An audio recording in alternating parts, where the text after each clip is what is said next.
क्या आप जानते हैं पैसिव वॉइस क्या है और इनका इस्तेमाल क्या है? ये जानने के लिए मेरे साथ बने रहिए वीडियो के आखिर तक, ताकि आपको तमाम सवालात के जवाब मिल सकें। जी तो दोस्तों, आज का हमारा टॉपिक है पैसिव वॉइस। जैसा कि हम पहले प्रेजेंट इंडेफिनिट टेंस से लेकर फ्यूचर परफेक्ट कंटिन्यूअस टेंस तक हमने टेंसेस की सीरीज़ मुकम्मल की है, जो कि एक्टिव वॉइस में थी। तो आज का हमारा लेक्चर जो है ये बुनियादी तौर पर सिर्फ इसलिए बनाया गया है कि आपको पैसिव वॉइस और एक्टिव वॉइस में फ़र्क का पता चल जाए। आपको ये पता चल जाए कि एक्टिव वॉइस से पैसिव वॉइस में कैसे तब्दील करते हैं। ये कोई बहुत बड़ा हुआ नहीं है, पैसिव वॉइस एक्टिव वॉइस से ज़्यादा आसान है। ठीक है, तो सबसे पहले हम चलते हैं इसके बुनियादी फ़र्क की तरफ कि what is the difference between active and passive voice, यानी एक्टिव वॉइस और पैसिव वॉइस दरअसल होता क्या है। ठीक है, एक्टिव वॉइस को हम उर्दू ज़बान में फ़ेल मारूफ कहते हैं। उर्दू ज़बान में फ़ेल मारूफ आपको बताना बहुत ज़रूरी है। क्योंकि हमारी मदर टंग जो है ये उर्दू है। तो जब तक हमें उर्दू में किसी चीज़ का पता नहीं चलेगा तब तक हम उसकी इंग्लिश नहीं सीख सकेंगे। तो एक्टिव वॉइस जो है उसकी डेफिनेशन हम इस तरह करते हैं: the active voice emphasize the person और agent who performs an action, in short the actor. यानी एक्टिव वॉइस जो है ये एक्टर पर जोर देता है। एक्टर यानी काम करने वाला, जिसको हम उर्दू ज़बान में क्या कहते हैं, फ़ाइल। यानी फ़ेल मारूफ वाले फ़िक्रात में फ़ाइल को मरकज़ी किरदार अदा करना होता है। फ़ाइल मरकज़ी किरदार अदा करता है, काम करने वाला एक्टर। ठीक है, अली ईट्स एप्पल से हमें नज़र आ रहा है कि अली सेब खाता है। ठीक है, तो अली जो है ये एक फ़ाइल है, इसलिए फ़ेल मारूफ में हमने सब्जेक्ट को, फ़ाइल को ज़ोर दिया है, उसको एम्फसाइज किया है। स्टूडेंट्स प्ले हॉकी, तालिब इल्म हॉकी खेल रहे हैं। तो यहाँ पर भी तालिब इल्म क्या है, फ़ाइल है, सब्जेक्ट है। तो क्या पता चला कि एक्टिव वॉइस जो है वो ऐसे फ़िक्रात होते हैं जिसके अंदर हम सब्जेक्ट, फ़ाइल, ठीक है, उसको ज़ोर देते हैं, उसकी सारी की सारी खूबी बयान करते हैं। ठीक है, यानी फ़िक्रे का सारा मरकज़ जो होता है, फोकस जो होता है वो फ़ाइल पर होता है। इसके बरक्स जो एक्टिव पैसिव वॉइस है वो इसके ज़रा उलट है। ठीक है, पैसिव वॉइस को उर्दू में हम फ़ेल मजहूल कहते हैं। The passive voice emphasises the target of the action और समथिंग और समटाइम्स द एक्शन इटसेल्फ। यानी जैसा कि हमने पढ़ा कि एक्टिव वॉइस के अंदर जो है फ़ाइल ये बुनियादी किरदार अदा कर रहा होता है, लेकिन पैसिव वॉइस में फ़ाइल बुनियादी किरदार अदा नहीं कर रहा होता। क्या कर रहा होता है, टारगेट ऑफ एक्शन, यानी जो काम हो रहा होता है वो बुनियादी किरदार अदा कर रहा होता है। यानी पहले हमने सेंटेंस पढ़ा है कि अली सेब खाता है। अब यहाँ पर फ़ाइल हमारे पास अली था तो उसके ऊपर जो है हमने फोकस किया था, लेकिन पैसिव वॉइस में हम सेब खाने पे फोकस करेंगे कि टारगेट क्या है, वो एक्टर जो है वो काम क्या कर रहा है, तो उस काम पे फोकस होता है। Apples are written by Ali है, hockey is being played by students है। ठीक है, यानी फ़ेल मजहूल वाले फ़िक्रात में हम क्या करते हैं, या तो मफूल या फ़ेल मरकज़ी किरदार अदा कर रहा होता है। जैसा कि मकान तामीर किया गया। अब क्या तामीर हो रहा है, मकान। जो तामीर कर रहे हैं उन पे किसी भी किस्म का कोई ज़ोर नहीं दिया गया, यानी मिस्त्री पे, मज़दूर पे, ईंट पे, सीमेंट पे कोई ज़ोर नहीं दिया गया, कोई फोकस नहीं है, बस मकान तामीर हो रहा है। इसको हम कहते हैं पैसिव वॉइस। क्या कहते हैं, पैसिव वॉइस। या हॉकी खेली जा रही है, अब लोग हॉकी खेल रहे हैं, दो टीम्स हॉकी खेल रही हैं, लेकिन यहाँ पर उन टीम्स का कोई जिक्र नहीं है। यहाँ पर जो एक्शन हो रहा है, जो मफूल हो रहा है, उसके ऊपर जोर दिया गया है। तो यह मैं बताता चलूँ कि एक्टिव वॉइस में सब्जेक्ट के ऊपर जोर दिया जाता है, सब्जेक्ट फोकस चीज़ होती है, और पैसिव वॉइस के अंदर ऑब्जेक्ट या वर्ब जो है उनके ऊपर फोकस दिया जाता है। ठीक है जी, उसके बाद हम चलते हैं जी टेबल ऑफ प्रोनाउन की तरफ। एक्टिव से पैसिव वॉइस में तब्दील करने से पहले हमें ये टेबल ऑफ प्रोनाउंस जो है इनको ज़हन में रखना ज़रूरी होता है। हमारे पास फर्स्ट पर्सन है आई और वी, इसकी सब्जेक्टिव फॉर्म है।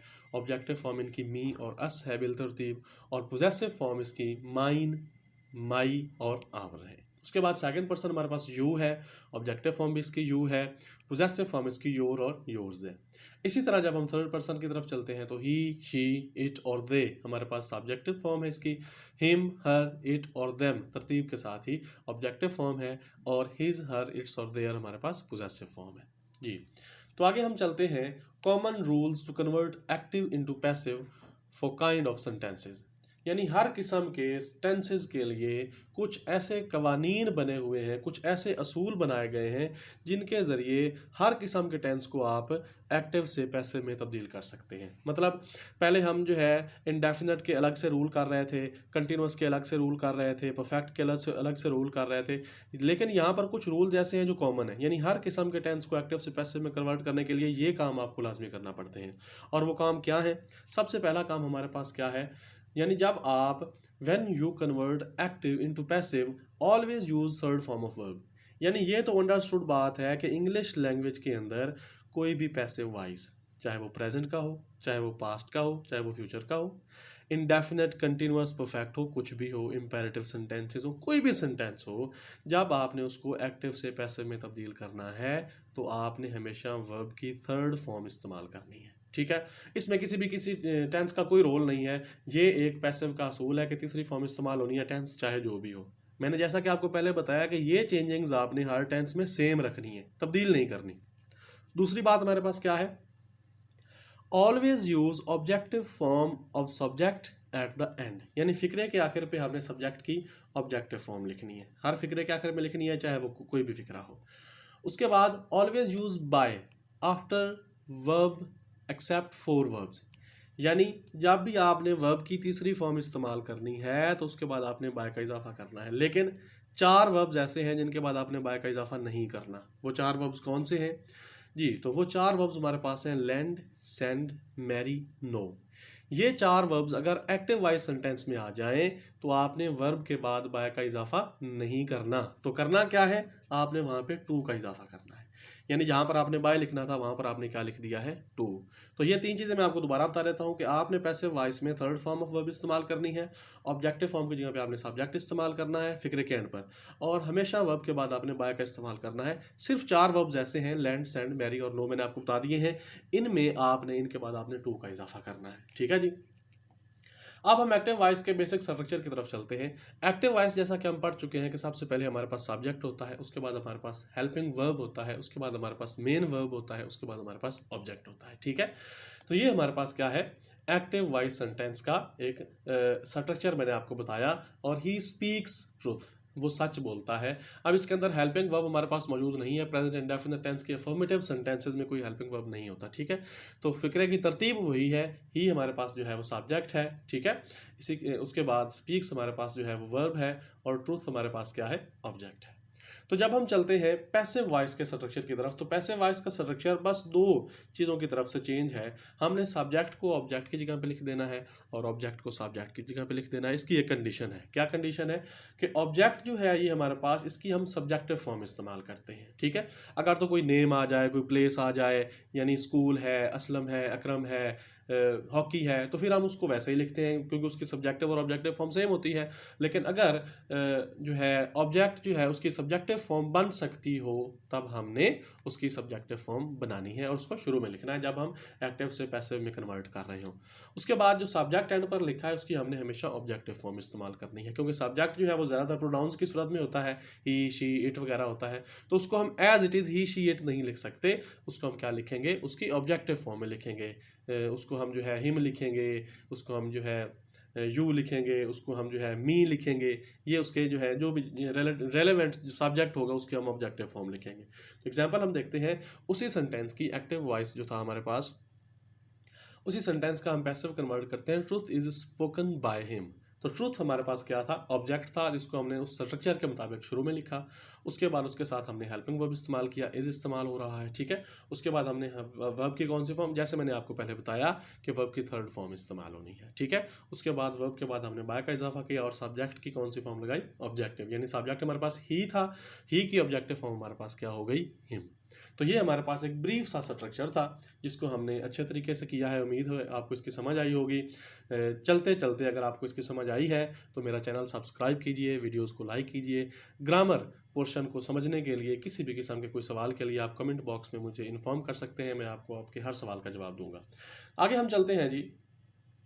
यहाँ पर देखिए ट्रूथ जो है ये एक ऑब्जेक्ट है, वर्ब्स जो है ये स्पोकन हमारे पास वर्ब है, और सब्जेक्ट की ऑब्जेक्टिव फॉर्म हमने हिम इस्तेमाल की है। ठीक है, उसके बाद एक्सरसाइज की तरफ चलते हैं। जो एक्टिव वॉइस सेंटेंस हमारे पास है, ही प्लेज हॉकी।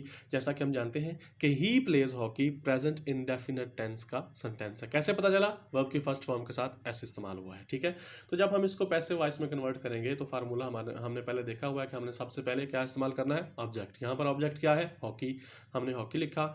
अब हॉकी के साथ हमने हेल्पिंग वर्ब इस्तेमाल करना है, हॉकी सिंगुलर है इसलिए इसको इज इस्तेमाल करते हैं। अभी नेक्स्ट स्लाइड के अंदर मैं आपको बताऊंगा कि ये इज कैसे आया है, ये कौन से सेंटेंसेस के अंदर हमने कौन से हेल्पिंग वर्ब्स की चेंजिंग्स करनी है। तो यहाँ पर हम देखेंगे एक हॉकी के साथ इज आया है, हॉकी इज वर्ब की थर्ड फॉर्म, प्लेड, उसके बाद बाय का इजाफा, उसके बाद सब्जेक्ट की ऑब्जेक्टिव फॉर्म हमने हिम लगाई तो एक्टिव का पैसिव बन गया hockey is played by him. ठीक है, एक और एग्जांपल हम इसकी देखते हैं। अब यहाँ पर हॉकी हमारे पास क्या था, ऑब्जेक्ट है। ठीक है, इसी तरह ये हिम हमारे पास क्या है, सब्जेक्ट की ऑब्जेक्टिव फॉर्म है। हाँ जी, आगे वाली मिसाल हमारे पास है Aslam was singing a song. Aslam was singing a song. अब वॉज सिंगिंग है, पास्ट कंटिन्यूअस टेंस का ये फिक्रा है, तो जब हम इसको पैसिव वॉइस में कन्वर्ट करेंगे, अ सॉन्ग ऑब्जेक्ट हमारे पास बिल्कुल पूरा का पूरा ऑब्जेक्ट। यहाँ पर आपने सिर्फ सॉन्ग नहीं लिखना, ए सॉन्ग पूरा ऑब्जेक्ट है तो पूरा ऑब्जेक्ट हम यहाँ पे लिखेंगे अ सॉन्ग। अब वॉज को हम वॉज बीइंग में कन्वर्ट करते हैं, अ song was being singing verb हमारे पास है तो सिंग की थर्ड फॉर्म होती है संग। ठीक है, सिंग सैंग संग। अ सॉन्ग वॉज बीइंग संग, उसके बाद हम किसका इजाफा करेंगे, आंखें बंद करके बाय का इजाफा कर देना है और ऑब्जेक्ट सब्जेक्ट जो है उसकी ऑब्जेक्टिव फॉर्म असलम नेम है तो नेम ही रहेगा by Aslam. A song was being sung by Aslam, तो ये हमारे पास एक्टिव का पैसिव वॉइस हो गया। एक और मिसाल हम देखते हैं, स्टूडेंट्स हैड फिनिश्ड टेस्ट, तलबा अपना टेस्ट खत्म कर चुके थे। अब यहाँ पर ये पास्ट परफेक्ट टेंस का फिक्रा है, इसको पैसिव में कन्वर्ट करेंगे। टेस्ट ऑब्जेक्ट हमारे पास है, ठीक है, हैड को हम हैड बिन में कन्वर्ट करेंगे। टेस्ट हैड बिन फिनिश्ड, पहले ही थर्ड फॉर्म है लेकिन हमने पैसिव में थर्ड फॉर्म इस्तेमाल करनी है तो थर्ड ही करेंगे, बाय का इजाफा करेंगे एंड पर स्टूडेंट्स। हाँ जी, तो एक और मिसाल हम देखते हैं, Ali learned his lesson, past indefinite tense का फिक्र है। लर्न सेकंड फॉर्म हमेशा पास्ट इंडेफिनिट टेंस में बच्चों इस्तेमाल होती है। ठीक है, तो यहाँ पर हम इसको पैसिव वॉइस में कन्वर्ट करने के लिए हिज लेसन ऑब्जेक्ट शुरू में लेकर आएंगे, उसके बाद वॉज इस्तेमाल करेंगे, उसके बाद लर्नड वर्ब की थर्ड फॉर्म इस्तेमाल करेंगे, उसके बाद हम बाय का इजाफा करेंगे और बाय अली। ठीक है जी, तो ये हमारे पास कुछ एग्जांपल्स थी। मैंने मुख्तलिफ सेंटेंसेस के अंदर से मुख्तलिफ टेंस यानी प्रेजेंट की, पास्ट कंटिन्यूअस की, पास्ट परफेक्ट की, पास्ट इंडेफिनिट टेंस की 4 एग्जांपल्स मैंने आपको समझाई। उसमें मैंने आपको ये बताया कि कैसे सब्जेक्ट को ऑब्जेक्ट में तब्दील करते हैं, ऑब्जेक्ट को सब्जेक्ट में कैसे तब्दील करते हैं, हेल्पिंग वर्ब मुख्तलिफ जो होते हैं वो कैसे होंगे, ये देखते हैं जी। तो चेंज ऑफ हेल्पिंग वर्ब्स, देखिए 12 टेंसेज होते हैं और 12 टेंसेज के बार बार एक्टिव पैसिव वॉइस करना हमारे लिए काफ़ी मुश्किल हो जाता है, इसलिए मैंने आपको कॉमन रूल्स बता दिए थे। सिर्फ ये चेंजिंग है, आप ये टेबल याद कर लीजिए और आपको कभी भी एक्टिव से पैसिव में तब्दील करने में कोई परेशानी नहीं होगी। अगर तो हेल्पिंग वर्ब्स एक्टिव वॉइस के हैं तो उसको आप इस तरह पैसिव वॉइस में कन्वर्ट कर देंगे, यानी फर्स्ट फॉर्म ऑफ वर्ब यानी प्रेजेंट इंडेफिनिट टेंस है या डू और डज है तो आपने इज एम आर में तब्दील कर देना है। इज एम आर यानी प्रेजेंट कंटिन्यूअस टेंस का फिक्रा है तो उसको हम इज बीइंग, एम बीइंग और आर बीइंग, उसका हेल्पिंग वर्ब का ये हम तबादला करेंगे। हैज, हैव और हैड को हम हैज बीन, हैव बीन और हैड बीन में तब्दील करेंगे तरतीब के साथ। अगर पास्ट इंडेफिनिट टेंस का फिक्रा आ जाता है, डिड इस्तेमाल हुआ हुआ नजर आ जाता है, सेकंड फॉर्म ऑफ वर्ब नजर आ जाती है तो आपने उसको वाज और वर में तब्दील करना है। ठीक है, अच्छा, अगर पास्ट कंटिन्यूअस टेंस का फिक्रा है, वाज वर हेल्पिंग वर्ब इस्तेमाल हुआ है, तब आप क्या करेंगे, उस वाज को वाज बीइंग में, वर बीइंग में तब्दील करेंगे। विल और शैल को विल बी और शैल बी में, विल बी और शैल बी को विल हैव बीइंग और शैल हैव बीइंग में कन्वर्ट करेंगे, विल हैव और शैल हैव को विल हैव बीन और शैल हैव बीन में। तो ये टेबल आपने अच्छे तरीके से कर लेना है ताकि आपको किसी भी टेंस के एक्टिव और पैसिव में तब्दील करने में किसी किस्म की कोई दुश्वारी ना हो। ठीक है जी, तो ये हमारे पास आज का लेक्चर था। उम्मीद है आपको इस लेक्चर की समझ आई होगी। मज़ीद ग्रामर के हवाले से कुछ भी पूछने के लिए आप मेरे कमेंट बॉक्स में, कमेंट सेक्शन में आप कमेंट कर सकते हैं, मुख्तलिफ सेंटेंसेस पूछ सकते हैं, कोई क्यूरी है तो वो पूछ सकते हैं।